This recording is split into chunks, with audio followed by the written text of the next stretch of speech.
Pneumonia की भी बात कर लेते हैं।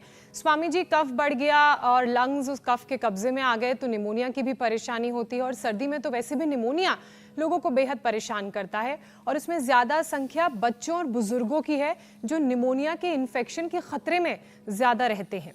तो निमोनिया से बचने के लिए क्या उपाय किए जाएं? बच्चों और बुजुर्गों को क्या क्या करने की जरूरत है? तो जो बच्चे हैं उनको तो पहले से सर्वांगासन कराओ। सर्वांगासन ऐसे करने से ना फेफड़ों में ब्लड सर्कुलेशन अच्छा रहता है, और ज़िंदगी में फिर कभी भी कफ, कोल्ड, निमोनिया, ये जैसे आज तक ज़िंदगी में हमको पता ही नहीं लगा कि ये प्रॉब्लम होती क्या है। क्यों? क्योंकि हम बचपन से ही सर्वांगासन और शीर्षासन करते रहे। तो निमोनिया के लिए ज़रूरी है, एक तो जैसे मैंने शुरू में ही बोला, सौंठ, पीपल, काली मिर्च और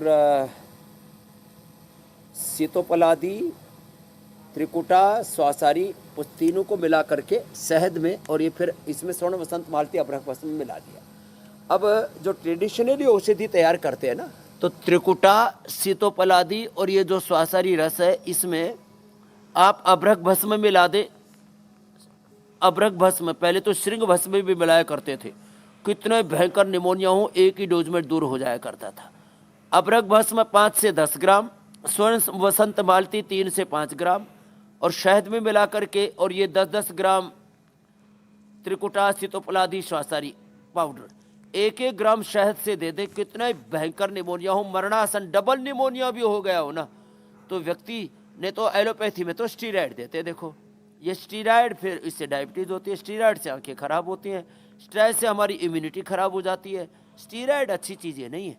और एक खास बात है, आयुर्वेद के औषधियों में नेचुरल स्टीराइड होता है, जिसको फाइटोस्टीराइड बोलते हैं। उस एक तो सिंथेटिक जितने भी ये ड्रग्स हैं, इसमें जो सिंथेटिक चीज़ें दे करके हम चीज़ों को ठीक करते हैं ना, इनहेलर आदि में, दूसरी चीज़ों में, उसकी बजाय हमें नेचुरल स्टीराइड होता है, दूध में हल्दी मिला करके, शिलाजीत मिला करके, उससे अपने आप को हमें हील करना चाहिए। अकेला दूध कफ करता है, इसलिए उसमें हल्दी, शिलाजीत, केसर, च्यवनप्राश की हम बात करते हैं। उसमें छोटी लौंग जो है, ये छोटी पीपल, एक छोटी पीपल होती है, एक बड़ी पीपल होती है। बड़ी पीपल थोड़ी मोटी होती है और थोड़ी लंबी भी होती है। छोटी पीपल लौंग और थोड़ा सा लौंग, ये दूध में उबाल करके, थोड़ी तुलसी, तब और हल्दी, तब रोगी को देना चाहिए। अकेला दूध कफ करता है, बस इतना ध्यान रखना चाहिए।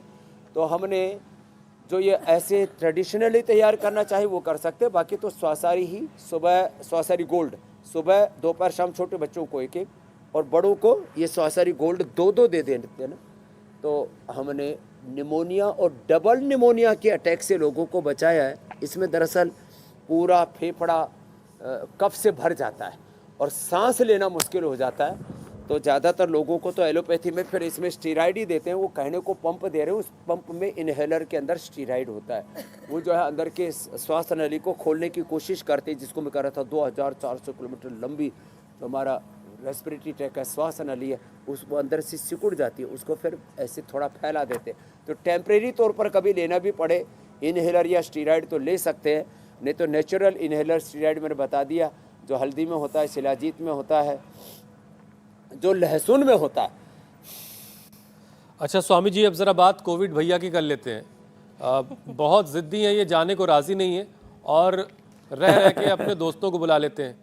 अब देखिए, इस टाइम जितने भी कोरोना के केस रिपोर्ट हो रहे हैं वो सब नए उसके वेरिएंट के हैं, और साल ख़त्म हो रहा है, उसका जश्न है, नए साल का आगमन है, उसका जश्न है, क्रिसमस है, लोग छुट्टियां मनाने के लिए निकल रहे हैं स्वामी जी। और जो जश्न का माहौल है वो कोरोना की वजह से कुछ फीका ना पड़ जाए, तो इसके लिए लोग क्या क्या सावधानी बरतें, और क्या लंग्स को ही मजबूत बना लेना जाहिर है कि वो भी एक बहुत अच्छा उपाय है कि अपने लंग्स को मजबूत कर लिया जाए, लेकिन और क्या क्या एहतियात को मजबूत बनाना एकमात्र उपाय है। 3 चीज़ें घर में ज़रूर करना शुरू कर दें। एक तो घर से बाहर निकले तो अणु तेल डाल करके निकले, वो सुरक्षा कवच का काम करेगा, BSF का काम करेगा। दूसरा, सप्ताह में 1-2 बार जरूर जल नीति, सूत्र नीति कर ले, जैसे हमारी यहाँ श्रद्धामयी ये बहनें कर रही हैं। बहुत ज़बरदस्त अभ्यास है ये। जल नीति, सूत्र नीति करने से कुछ लोगों ने तो कोरोना के समय शुरू किया था, अभी तक भी बंद ही नहीं किया, डेली करते हैं।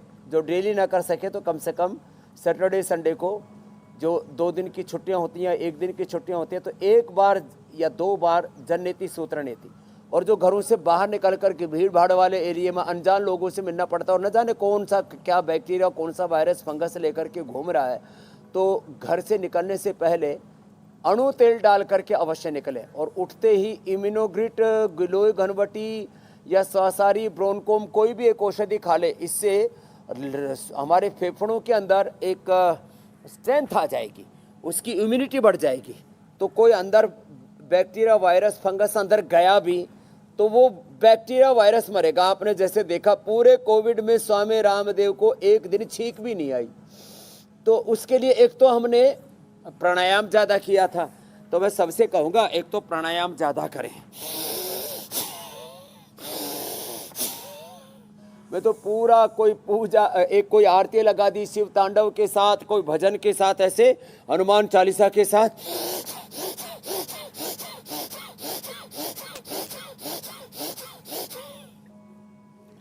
तो मेरे से आधा 1 किलोमीटर दूर कोरोना खड़ा होके देखता रहता था, अरे भाई इधर अपने लिए जगह नहीं है।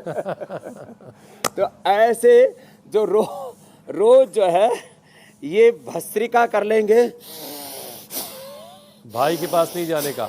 आज फिर से बताने वाले, गिलोय, तुलसी, हल्दी, अदरक, लौंग, काली मिर्च, ये थोड़ा सा दालचीनी, ये डाल करके काढ़ा बना ले। और जो काढ़ा रेडीमेड चाहिए तो स्वासारी ले लें, ये मुलेठी और दिव्य पेय भी हमने लोगों को दे रखा था। वैसे भी चाय कॉफी क्यों पीते हैं, ये पिया करें ना, हर्बल पेय।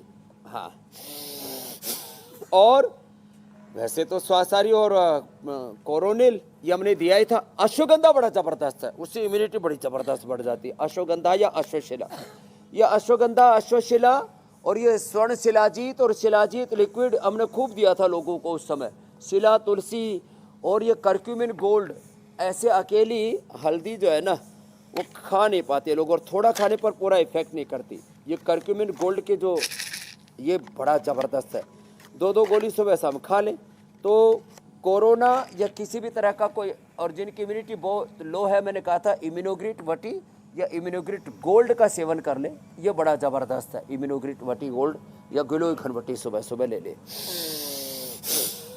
स्वामी जी चीनी देखिए, बंद करें, चीनी की जगह शहद, गुड़, शक्कर, या हमने जैगरी पाउडर, ये भी एक बहुत ज़बरदस्त।